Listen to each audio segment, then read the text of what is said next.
Oi, telaga apa ni, ha? Besar. Di tengah hutan pula.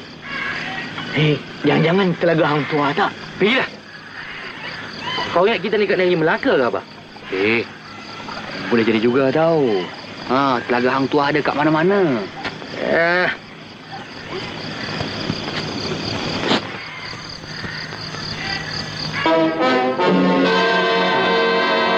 Ini betul rumah hang tua.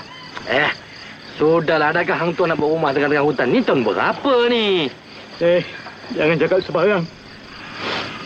Ini malam apa ni? Malam Jumaat, kenapa? Hantu. Dah usah takut. Kau yang bilang jangan takut, yang kau menggeletar ni kenapa? Demam. Tak sedap badan. Ada kawan pun tak guna. Jangan takut. Tahu aku, kalau rumah di tengah-tengah hutan begini, mesti ada anak dara tau. Anak dara? Dengar saya anak dara terus berhenti. Dah kebah. Kalau ada anak dara, tentu ada orang masak. Ya, ada beras. Kita pun lapar. Nak makan tak? Bagus. Mari kita, mari. Aku tak mau. Kenapa? Hantu.